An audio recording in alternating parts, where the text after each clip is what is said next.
This is Take 20 with Maddie and Kenzie Ziegler, an iHeartRadio podcast. Hi, everyone. Welcome back. Today is a very special episode.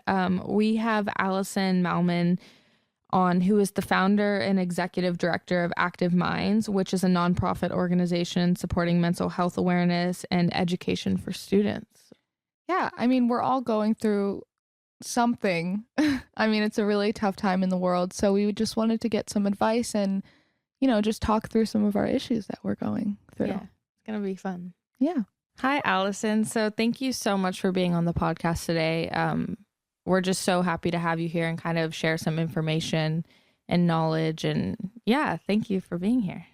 Well, I'm really honored to be able to join you and really happy that you're having this conversation. It's such a meaningful one. So I'm really glad I can be a part of it. Of course. Yeah, I think it's been really interesting just trying to navigate some anxiety and stress as a teenager. And I know that everyone around the world is going through something, whether it be on a huge level or even if it's minor, everyone is still valid for feeling what they're feeling. And I think it's been interesting, but really nice that we've had each other. So is there any sort of advice you could give about someone, going through anxiety or depression or mental health in general? What would you kind of give advice to about that?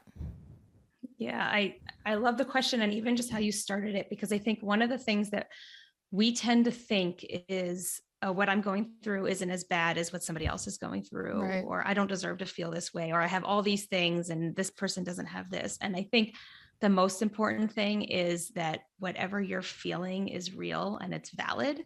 And you have every right to feel how you're feeling. And this isn't a competition, right? So it's not like we eat one day, but we know somebody else eats more, so we shouldn't be hungry. Like, right? We're taking care of our own body and our own mind. And so no matter what you're feeling right now, if it was before COVID and it will be after COVID, or certainly when in the middle of this pandemic, it's real and you have every right to feel that way. And I think the thing that we can do best to take care of ourselves is to talk about it, to know that you're not alone in it. And if it's like, it's a friend, if it's an adult in your life, it's somebody on social, whatever it is, but just to surround yourself with people who you feel like you can open up to.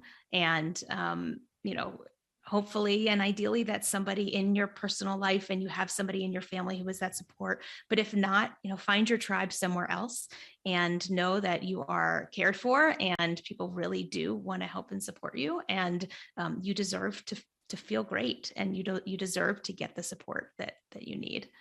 Of course. That's amazing. That's amazing. Yeah, that was really good to hear, honestly. I think for me, well, my sister and I both go through mental health issues, and, we love to be there for one another, but sometimes it's a little hard to comfort one another because you don't really know exactly what the other one wants, even with just friendships or anything. Yeah. What do you think would be the best way to comfort someone in this situation? Do you have any tips on dealing with anxiety with another friend or?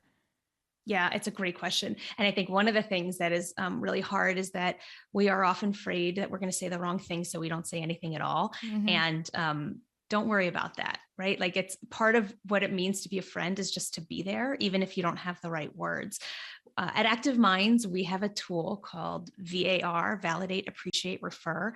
And we developed VAR because we realized that sometimes we're in these everyday conversations with everyday struggles, and we just want to know how to act and how to react. And so the V stands for validate. Validate that somebody is feeling the way they do, right? Too often we say like, oh, but you shouldn't feel that way, or you don't have this, or you got this. No, just validate. Like, yeah, I get it. And appreciate. Thank you for sharing with me. That must be really hard to be vulnerable like that. And then the R is for refer to resources and support. So, what can we do? How can I be here for you? How can I support you? Do you want to call, the counselor? Or can I walk you over to the counseling center? Do you want to go for a run or a walk? What feels good and what feels right to you? Okay.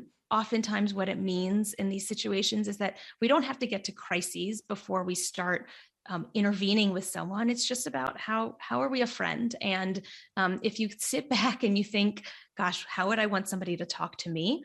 That's probably how they want you to talk to them in that moment too. And know that when you're struggling, or when you see a friend or a family member struggling, it's really hard to both struggle and reach out for help. Mm-hmm. Sometimes you don't even know that you're struggling, and oftentimes and you feel really alone and feel really isolated. So sometimes the best thing that we can do as a sister or as a friend is just to say, you're not acting like yourself. Are you okay? Like, I'm worried about you. Do you want to talk about something? And even if the answer is, oh, no, I'm just having a bad day, and you truly believe it, you've at least opened the door to say, like, I'm here for you. And totally. Maybe, hopefully, that opens something up for somebody who is having a really hard time and does need to talk about it, but it's really hard to make have that first word. So sometimes the best thing that you can do as the friend is just kind of open up the conversation, recognize that you don't have all the answers and you're not expected to have all the answers, but you can be there as a support, and you can help connect your friend or your sister, whomever, to the support that they need, whatever that might be. Right. Totally. That is such a huge thing. Like, kind of starting those conversations, even if they're a little bit uncomfortable, always usually result being a positive thing in the end. Mm-hmm. And that's something that we're definitely learning as we go. It's tough. It's really tough communicating as well. It's especially when you, for us being physical, doing dance and whatever and expressing ourselves through that. And then kind of like when we're not doing that, it's been, at least for me, I don't want to speak for Kenzie, but it's been interesting kind of having to emote through my actual like voice mm-hmm. and being present there, rather than, oh, I'm feeling sad, so I'm going to go dance and I'll feel better, So, yeah, I was wondering if, for people that maybe struggle in how to kind of let go of those feelings, like whether it be going on a run, like you said, or driving and listening to music, like I'm sure you have some ways that are good to kind of like let go of all of that. Yeah. I mean, you've touched on it, right? Like, so much of this is about finding our coping skills. I think it's really important to know if you're really having a severe struggle, and if you're in a depression, or you're having a panic attack, a coping skill isn't going to heal you. So you can't run out a panic attack, or you can't run through a depression. So I want to like make sure that's clear, because oftentimes we grow up like hearing the words of like, oh, you should have done this more. If you exercise more, if you went to church more, whatever it may be, you wouldn't feel this way. No, mm-hmm. what you're going through are biological and social kind of constructs that are like part of you and part of your health and well-being. At the same time, there are things that you can do to take care of yourself, mm-hmm. both to like help offset when it's kind of mild, or to help protect yourself so that you don't get to a point of really feeling that struggle. And whatever that is for you, if it's dance, if it's singing, if it is playing soccer, playing video games, whatever it is that like you can do with balance. And for everybody, that's different, right? I think that the balance piece is an important piece. You don't want to overdo it and then, hide kind of in a different struggle, but with the other piece. But everybody has a different thing, and let yourself do that thing. If you're feeling stressed, if you're feeling really down, even if you don't feel like doing the thing you love, do it, because oftentimes that can help kind of get you into a place where you can think a little bit more rationally about, okay, what's going on right now and who do I need to talk to? But you said it. I mean, talking is going to be a really important part of this, but don't force yourself. Like, get to a place where you feel comfortable being able to identify your feelings and finding that person that you can trust to talk to about it. Totally. And it's so nice to know that like everyone copes and deals with it in their own time. Mm-hmm. Like, just even trying not to compare like, oh, well, this person did this exercise or this, whatever, and they were able to overcome it within, I don't know, a month. But it just may take you 5 months, or, it's just like, it's nice mm-hmm. to know that there's no time limit and everything you're going through is on your own time. And that's something that I'm trying to give myself a little bit of a break on, just not to compare and stuff, just because it's tough and everyone's allowed to, heal in their own time. Of course. And I'm proud of you. Oh. I think what I wanted to touch on, because, you know, being in the public eye, social media is very hard for us teenagers, especially the body image issues. And we talked about this on one of our podcasts, but it's definitely a thing that we all compare ourselves to others. So do you have any tips or advice on that issue? I feel like everyone can relate to it, and I don't think it'll ever go away, but I don't think it will at all. I'm smiling because it's both such an important question. And in some ways I want to turn it back to you and have you tell me, you know, I'm not a teenager right now. And, and I also go through it as a 40 something, right? Like it doesn't, but as you said, like, it's never going to go away.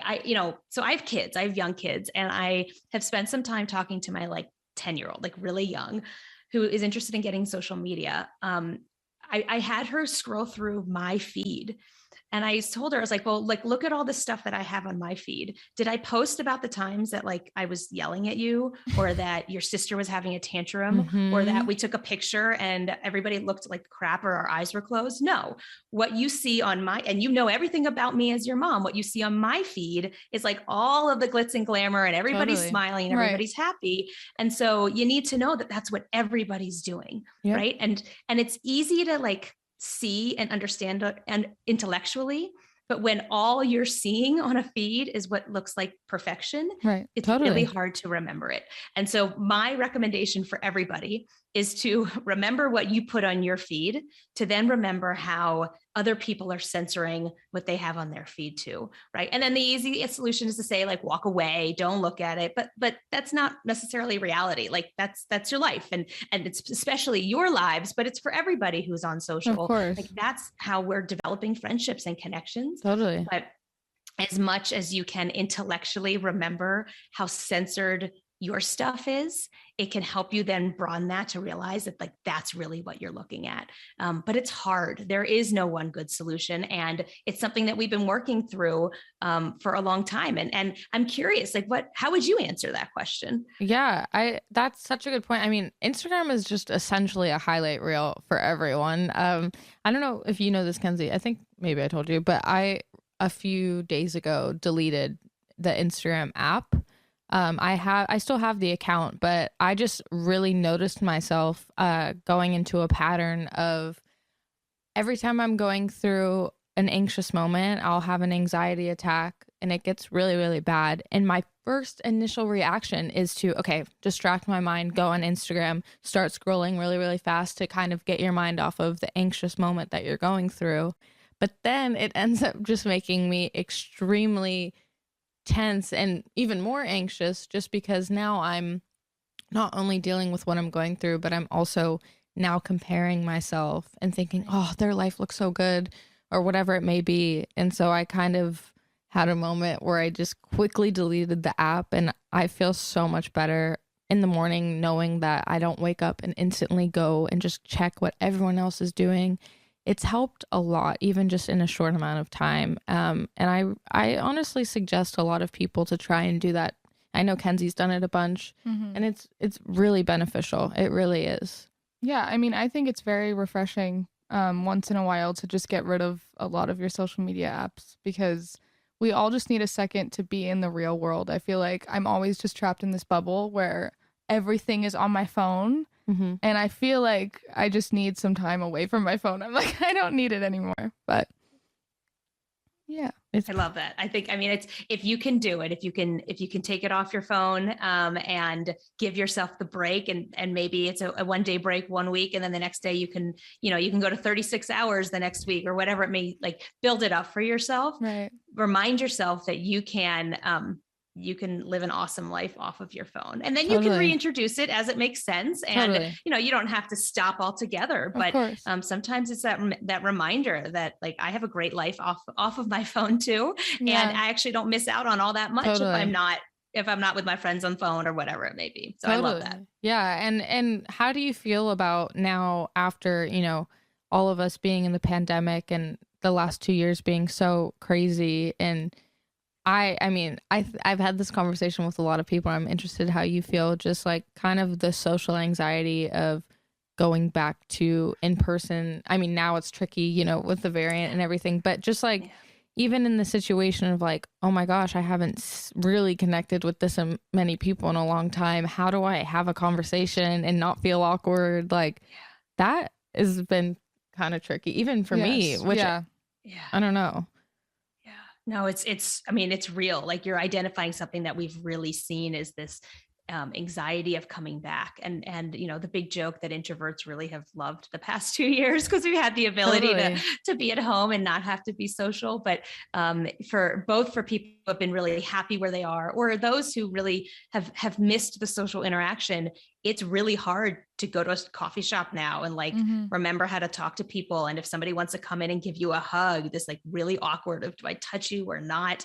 And again, like going back to the very first question, live into it, like know that that's okay. And what you're feeling is both okay and normal. And A, none of us have been through this before, but B, like this is not you've never separated from people for years and then been expected to go back to like a normal life. Totally. So ease yourself back into it in whatever way feels comfortable to you. If you really don't feel comfortable going to that party or that gathering or whatnot, like give yourself permission to say no this time. Set a goal for yourself to go next time so that you don't find yourself in a cycle that you're not happy with, but recognize that we can't go from 0 to 100. That's going to be just as hard as it was going from 100 to 0. Totally. And we all know how miserable we were, you know, in late March of 2020. So like it's a real feeling and it's okay feeling. It's a normal feeling. At Active Minds, we have these bracelets.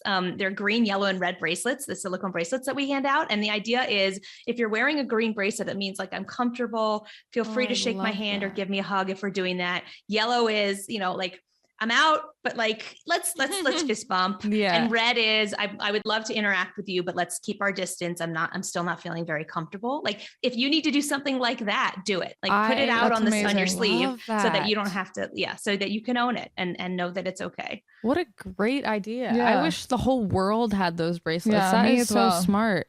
That's such a great idea. I love that. It's tricky because you want to respect everyone's boundaries and, you know, you don't want to overstep. And I think that's a really good way to even like going back to like, even if we have to ask the uncomfortable questions, like, is it okay if I hug you? Even things as simple as that. Right. It's important to do.